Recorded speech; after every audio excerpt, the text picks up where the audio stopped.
시청자 여러분 안녕하십니까? 편안한 휴일 보내고 계시죠? 서울경제TV 박원재 전문위원입니다.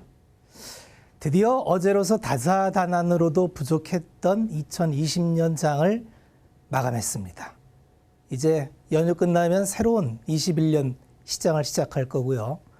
어떻게 올 한 해 원하시는 만큼 성과를 내셨는지 많이 궁금합니다. 시장이 워낙 좋았었기 때문에 자기 자리만 잘 지키고 있었으면 기본 이상은 했다. 이렇게 볼 수 있는 대단한 시장이었습니다. 내년은 어떨까요? 투자하는 사람들은 항상 마음이 바쁩니다. 좋으면 좋은 대로, 나쁘면 나쁜 대로 어떻게 전략을 수정해서 보다 좋은 수익을 낼 수 있을까? 그게 항상 우리 투자자들의 고민이죠.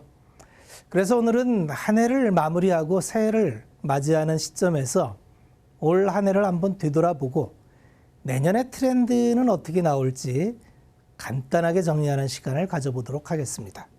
자, 작년 시장을 한번 보겠습니다. 2020년 시장을 복기를 한번 해볼 텐데요. 정말 대단했습니다. 대체적으로 연초부터는 크게 특징이 없고 3월 달에 이제 위기가 닥쳤죠.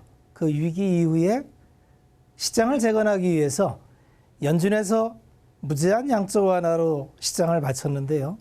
그 이후의 흐름을 제가 이제 서울경제TV에 출연을 하면서 트렌드라는 걸로 설명을 했었죠. 시장이 붕괴가 됐습니다. 우리는 이제 이게 공식이 돼버렸어요. 시장이 붕괴되면 연준이 나타난다. 연준이 가만히 있지 않고 재건 플랜을 반드시 줍니다. 그래서 코로나19로 인해서 세상이 멈춰버렸는데 이대로 멈춰버리면 공황으로 가겠죠. 그래서 그대로 둘 수 없어서 연준에서 재건 플랜으로 양적 완화를 합니다. 그러다 보니까 시장은 강력한 트렌드를 형성하면서 시장으로 들어오는 유동성 심으로 올라가기 시작합니다. 세상은 멈췄는데 돈은 흐를 만한 곳으로 흘러갔다. 이렇게 보시면 됩니다. 그래서 세상이 멈춘 이면에 보니까 비대면이 있었다. 시장은 여기를 주목했습니다. 그래서 비대면의 대표적인 BBIG, 배터리 2차 전지죠. 바이오 제약, 인터넷, 게임 이런 주식들로 3월 저점을 찍고 쭉 올라가는 흐름을 보여줬습니다. 자, 투자자들은 이때까지만 해도 의심을 했죠. 3월 달에 워낙 크게 혼났기 때문에 시장이 이대로 가는 거야? 굉장히 혼란스럽게 쳐다보면서 계속적으로 시장에선 인버스라는 거에 대한 상품이 미련을 갖고 계속 따라옵니다. 제가 5월 달부터 지속 말씀드린 게 있죠. 이 시장은 트렌드가 형성됐고 이 트렌드는 과거의 예를 보면 굉장히 오래 간다. 적어도 12개월에서 36개월 동안 흘러가는 걸 과거에 의해서 알 수 있었고 이 트렌드는 굉장히 길게 간다는 걸 믿어라. 그리고 또 하나, 제발 이런 유동성장의 강력한 트렌드 하에서 역주행할 생각을 하지 말라는 얘기를 했던 것 같습니다. 인버스라는 거는 지워라. 인버스를 넣다가는 이 좋은 시장에서 아무것도 못 해보고 홀로 소외감을 느낄 확률이 많다. 이런 얘기를 했던 것 같습니다. 그 다음에는 6월 달 돼서 유럽에서 경제재건 플랜으로 탄소 제로를 내세웠습니다. 그때 다시 수소라는 그린 수소라는 게 강력한 테마로 흘러왔고요. 더불어서 2차 전지가 같이 힘을 받는 그런 흐름을 지켜줬습니다. 신재생 흐름이 나왔죠. 이 흐름도 간단치 않으니 반드시 주목해보라는 얘기를 했었죠. 그 다음에 흐름은 어떻게 갔을까요? 네. 코로나19는 미중유의 사태였죠. 인류가 전혀 예측하지 못한 시점에 아무도 예상하지 못한 방법으로 인류한테 찾아와서 굉장히 강력한 고통을 주었는데 두 가지 함의가 있습니다. 인류는 멈추지 않아요. 이 코비드 19과 전쟁을 해야 됩니다. 극복해야 된다는 거죠.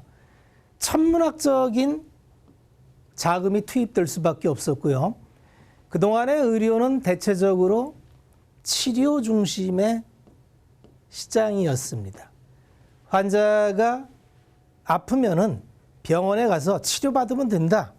기존에 이게 의학계의 패턴이었는데 치료 중심이 사전 진단 쪽에 무게중심을 굉장히 실어두면서 진단 시장이 엄청나게 폭발적으로 성장합니다. 이게 트렌드입니다. 그래서 시젠이라는 기업을 제가 방송에서 계속 얘기했던 기억이 납니다. 이 트렌드를 믿었다면 꽤 괜찮은 성과를 거뒀을 거고요. 그 다음에 의료기기. 열을 감지하기 위해서는 엑스레이 시스템이나 적외선 감지 시스템 같은 의료기기가 폭발적으로 성장을 했겠죠. 뭐 DR잼이나 이런 기업들이 해당이 될 겁니다. 그 다음에 코비드-19는 극복을 해야 되겠는데 두 가지가 필요합니다. 즉시 치료할 수 있는 치료제가 필요하고요. 바이러스이기 때문에 백신이 필요했습니다. 이때부터 각 나라 정부는 의료협회와 제약회사와 협의해서 무제한적으로 지원할 테니 개발해봐라. 지원을 합니다. 주식시장에서는 한 가지 불변의 진리가 있습니다. 돈이 투입되면은 결과가 나옵니다. 인풋, 아웃풋이 나온다는 상식입니다.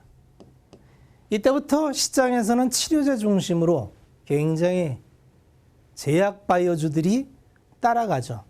처음에는 해외를 쫓아가서 이러이러한 증상에 맞는 걸 샘플링으로 적용해 봤더니 잘 맞더라. 이런 유사 치료제가 많이 나옵니다. 그래서 나마스 파트나 뭐 이런 렘데시비르나 이런 적용증이 맞는 그런 제약사들이 시세 탄력이 굉장히 좋았었죠. 그 다음에 백신도 자체적으로 개발을 하고 그 이후에 나왔던 게 또 새로운 흐름이 있죠. 백신은 바이러스를 치료하다 보니까 단백질 배양이라는 아주 독특한 제조 공정을 필요로 합니다. 제조는 실험실에서 신물질을 개발하는 거하고 또 다른 영역입니다. 굉장히 섬세한 공정이 필요하고요. 그러다 보니까 기왕에 강점을 보였던 대한민국의 CMO 기업이 굉장한 수혜를 받기 시작하죠. 주로 SK의 파이프라인이 많겠습니다만 제가 쭉 드리는 말씀이 무슨 말씀인지를 정리해드리면 시장은 트렌드가 있다는 겁니다. 이 트렌드를 짚고 이 트렌드를 따라갔을 때 엄청난 보상이 따르더라. 지난 1년 동안 방송에서 내내 해드렸던 말씀이고요.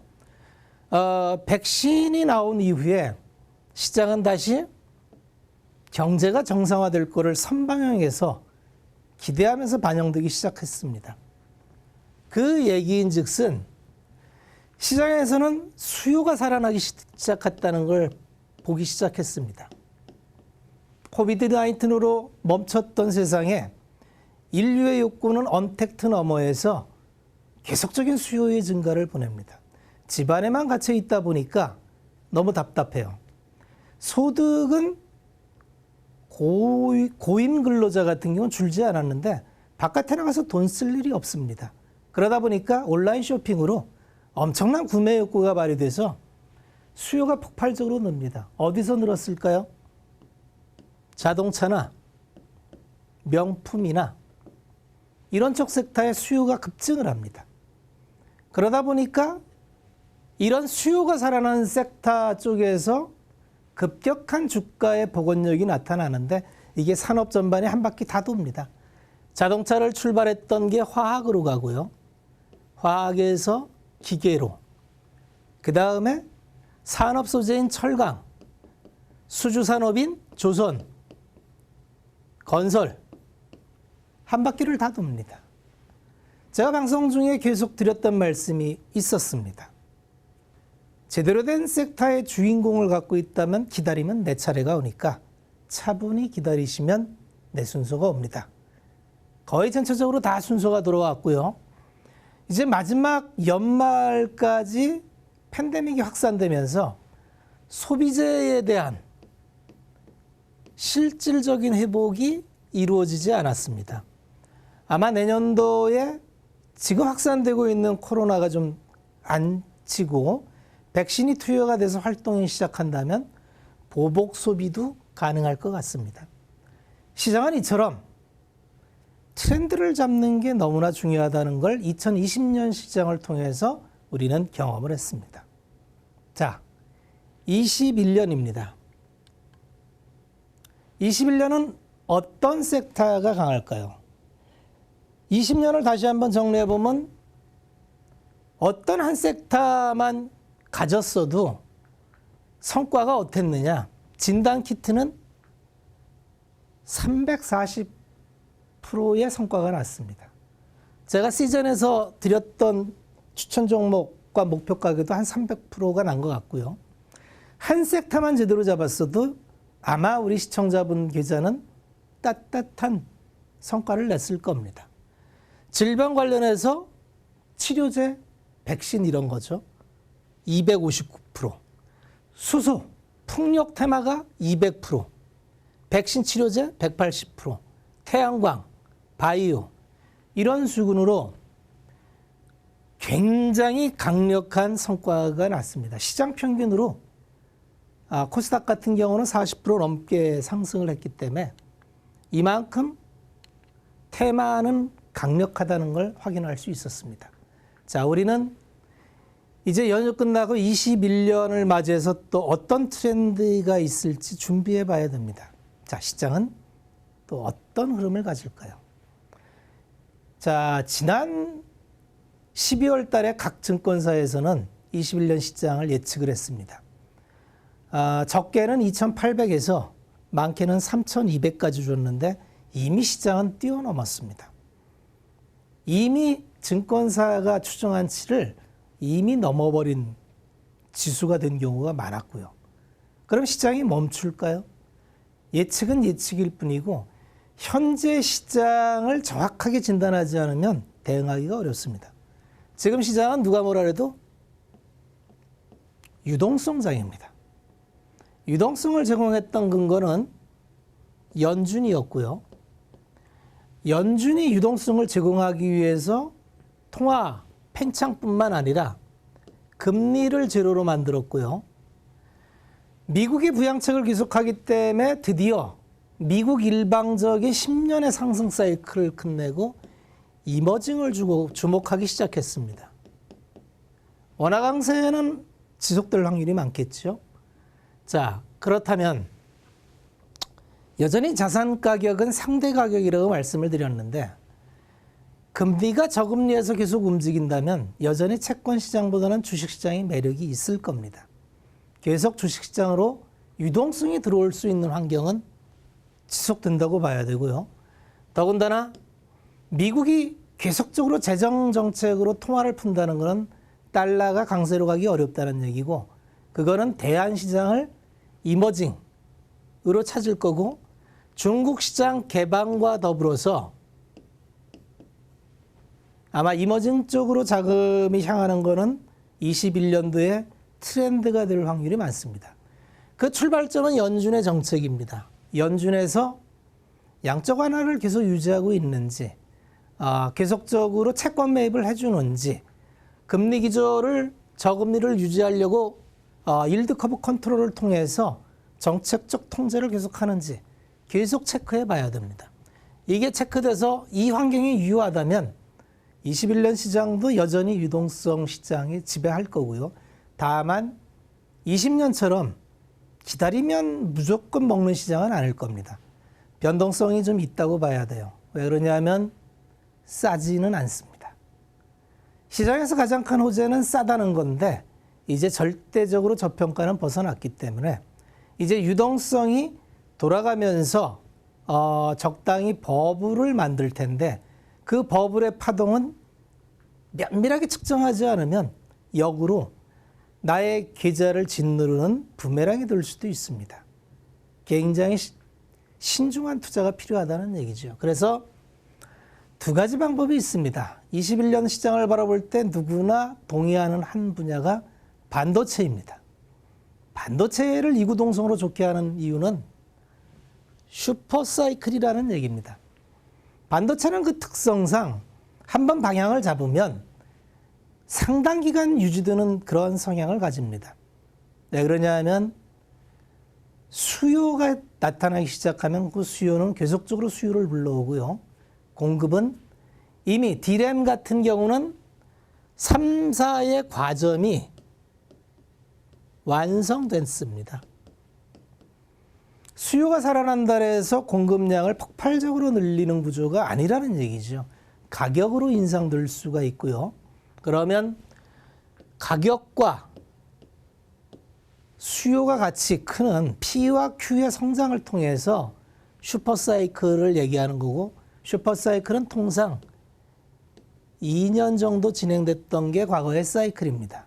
만약 올해 하반기부터 슈퍼사이클이 진행됐다면 내년도에 반도체에는 정말 호황이 될 거라는 걸 예측할 수 있고요. 두 번째는 낸드가 이제 과점화 출발점에 있습니다. D램만큼 과점화가 안 돼 있기 때문에 하이닉스가 인텔의 낸드 사업부를 인수받았죠.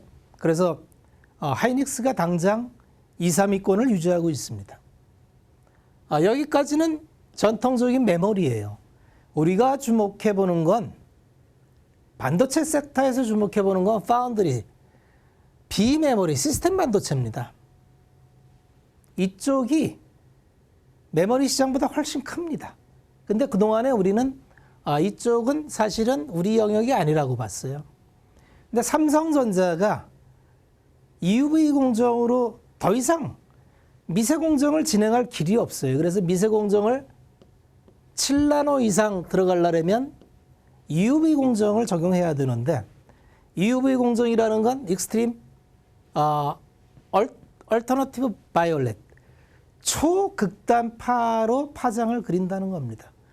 이거는 공급할 수 있는 노광 장비라는 게 필요한데, 노광 장비를 공급하는 회사는 전 세계에서 ASML 회사 하나밖에 없습니다.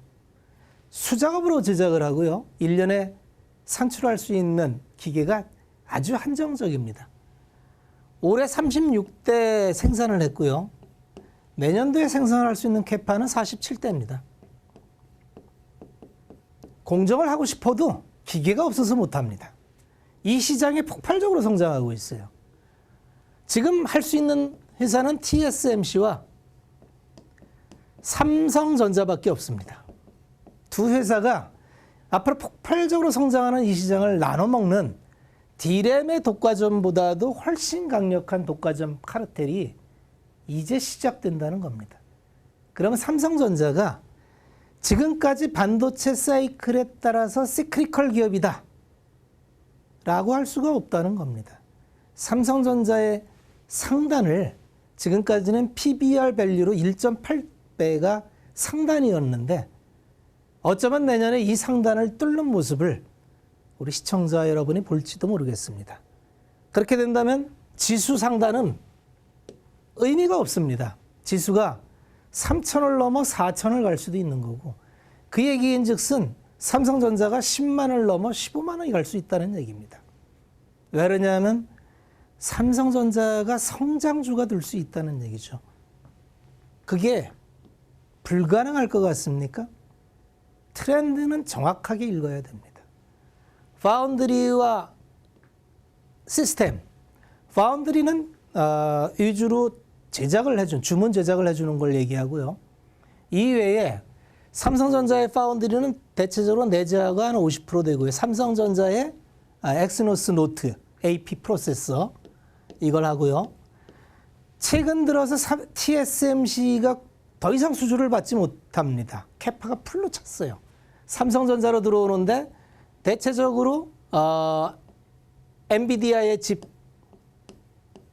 엔비디아의 그래픽 카드, 그 다음에 인텔, 그 다음에 어디죠? 애플. 여기도 어플리케이션 프로세스를 주로 하는데 이런 것들을 드디어 삼성전자에 주문을 주기 시작했습니다. 이 얘기인즉슨 이 시장은 굉장히 폭발적으로 성장할 잠재력이 있고 할 수 있는 회사는 전 세계에서 두 회사밖에 없다. 그래서 반도체는 꼭 봐야 되는 섹터입니다. 마찬가지로 이제 올 한 해 내내 시장이 화두였던 가치와 성장입니다. 가치와 성장주의 논리가 21년에도 뜨겁게 달굴 겁니다. 자, 산업 사이클이 어떻게 될까요? 수요 회복이 된다고 했습니다. 수요 회복은 21년에도 계속 확인이 될 겁니다.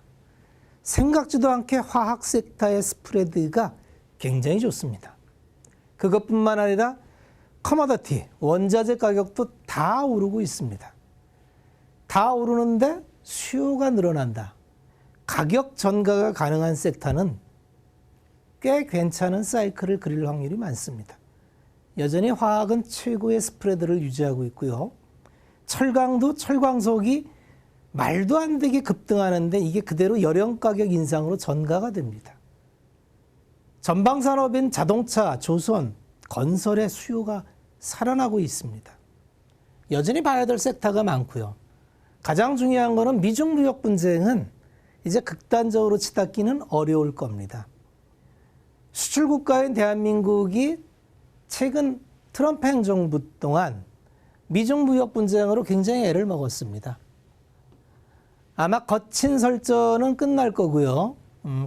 아마 미중 무역 분쟁이 조금 완화되면은 국제 교육의 증가로 인해서 가치주는 재평가를 받을 겁니다. 여기에 더해서 아까 말씀드린 유동성이 계속 제공이 된다면 이 가치주로만 담을 수가 없습니다. 꿈이 계속 필요할 겁니다. 성장주도 계속 갈 겁니다. 어떤 성장주가 있죠? 똑같습니다. 제약바이오는 여전히 계속 자금이 투여됐기 때문에 나올 거고요. 2차 전지 성장도 지속될 겁니다. 5G 본격적으로 투자를 하겠지요. 신재생, 수소 섹터도 이제 시작이라고 봐야 됩니다. 작년에 이어서 올해도 가치와 성장이 어우러지는 이러한 트렌드는 계속 갈 거고 이 파동을 잘 잡으면 내년 한 해도 올해처럼 여전히 성장과 가치가 같이 갈 겁니다. 단 하나 주의를 하셔야 될 게 변동성이 수반할 겁니다. 왜 그러냐면 싸지가 않습니다. 올 한 해는 다 쌌기 때문에 기다리면 내 순서가 왔어요. 내년 시장은 이제 싸지 않습니다. 밸류에이션을 정확하게 하지 않으면 낭패를 볼 수가 있습니다. 시청자 여러분, 준비되셨습니까? 새해에도 서울경제TV에서는 저를 포함한 여러 전문위원들이 나와서 시청자 여러분들과 같이 할 것입니다. 자, 연휴 잘 보내시고 새해 서울경제TV와 다 함께 한 해를 정진해 보시죠. 감사합니다.